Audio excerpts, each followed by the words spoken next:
मैं बार बार कह रहा हूं कि अगर पूरी दुनिया में इतना आतंकवाद बढ़ रहा है, अराजकता बढ़ रही है, उसका सबसे बड़ा कारण यह है, जिसको आप भी मानते हैं, दो चीजें होती हैं, एक होता है वांछित, एक होता है अवांछित। वांछित संतानें हमेशा वांछित कार्य करती हैं, अवांछित संतानें हमेशा अवांछित कार्य करती हैं। बड़ा सीधा सा प्रिंसिपल है। जो प्लान्ड वे में आए हैं वो अच्छा काम करेंगे, जो अनप्लान्ड आए हैं वो गड़बड़ काम करेंगे। और अगर अनप्लान्ड आए और बाद में उनकी शिक्षा दीक्षा अच्छी हो गई तब भी ठीक है। अनप्लान्ड आए लेकिन उस अनप्लान्ड आने के दौरान भी मां ने सही चीज को देखा, सही चीज को सुना, सही भोजन किया, सही चीज गाया, सही सोचा, तब भी ठीक है। लेकिन जब गड़बड़ ये हो गई, पहली बात तो अवांछित, वांछित नहीं थे, अवांछित थे, और अवांछित में भी पूरा सिस्टम गड़बड़ हो गया।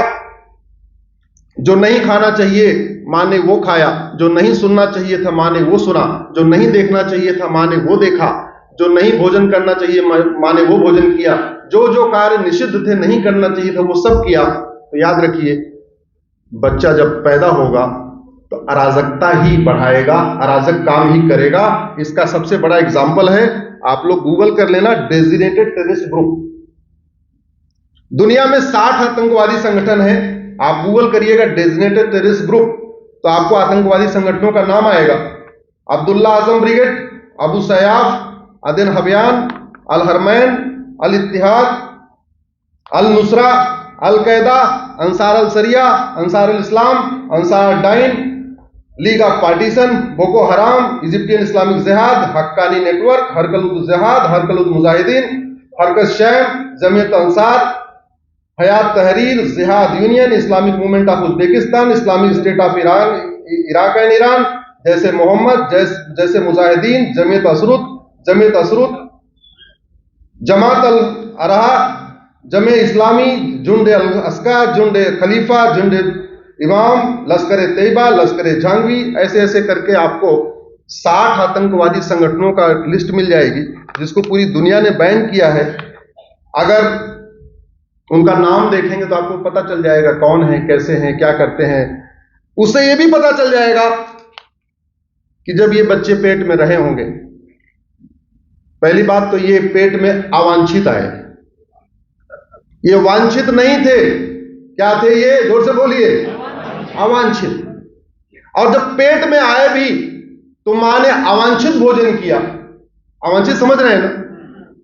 मां ने अवांछित भोजन किया, मां ने अवांछित चीजें सुना, मां ने अवांछित चीजें देखा, मां ने अवांछित चीजें सोचा, सब कुछ अवांछित अवांछित था। इसलिए आपको ये डेजिग्नेटेड टेररिस्ट ग्रुप का पूरा संगठन मिल जाएगा। समाधान यह है, जब भारत का संविधान कहता है एक संप्रभु भारत बनाइए। कैसा भारत बनाइए? स्वतंत्र भारत नहीं। कैसा भारत? स्वतंत्र भारत और संप्रभु भारत में अंतर होता है। इंग्लिश में कहेंगे इंडिपेंडेंस और दूसरे को कहते हैं सोवरिन।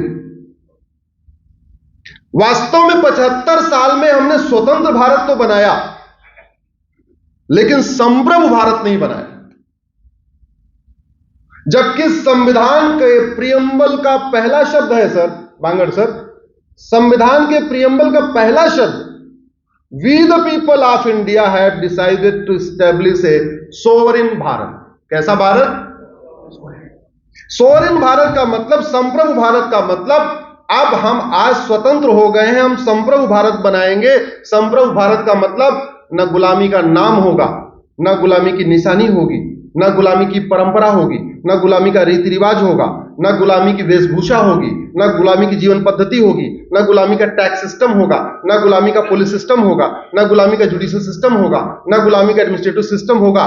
कुछ भी गुलामी का नहीं होगा। सब कुछ किसका होगा? भारत का। सब कुछ किसका होगा? भारत का।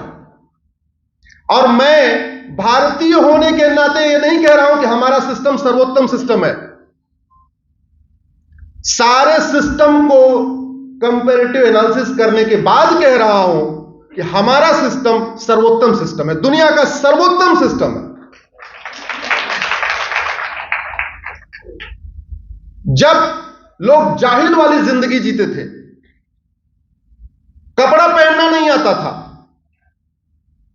तब हमारे देश में शास्त्रार्थ हुआ करता था। और शास्त्रार्थ भी कैसे? गार्गी शास्त्रार्थ कर रही हैं, मैत्रेयी शास्त्रार्थ कर रही हैं। 6वीं शताब्दी में शंकराचार्य जी का शास्त्रार्थ हो रहा था नर्मदा जी के किनारे, पंडित मंडन मिश्रा से।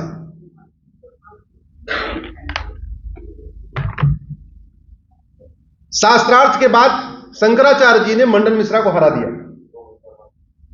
मंडन मिश्रा जी की धर्मपत्नी उठी, बोले आपने हमारे पति को भी हराया, अभी मैं हूं, अभी हमसे आप शास्त्रार्थ करिए। आप सोच सकते हैं, चारों वेद 18 पुराण का ज्ञाता, उसको चैलेंज कौन कर रही है? हमारी माता जी मंडन मिश्रा की पत्नी जी कर रही हैं कि आपने पति को हराया है, जब तक आप पत्नी को हराओगे नहीं तब तक हम नहीं मानेंगे हम हार गए, आइए हमसे शास्त्रार्थ करिए। फिर शास्त्रार्थ हुआ नर्मदा जी के किनारे, और मंडन मिश्रा जी की पत्नी ने शंकराचार्य जी को हरा दिया। हराने के बाद शंकराचार्य जी ने बोला, हमें आपके इस सवाल का थोड़ा जवाब हमें देने में टाइम चाहिए, हमें 6 महीने का टाइम दे दीजिए। जहां यह शास्त्रार्थ हुआ उसको नर्मदा जी के किनारे उस स्थान को मंडलेश्वर कहते हैं, नर्मदा ये मध्य प्रदेश में है। और जो उन्होंने 6 महीने का टाइम मांगा, दोबारा फिर से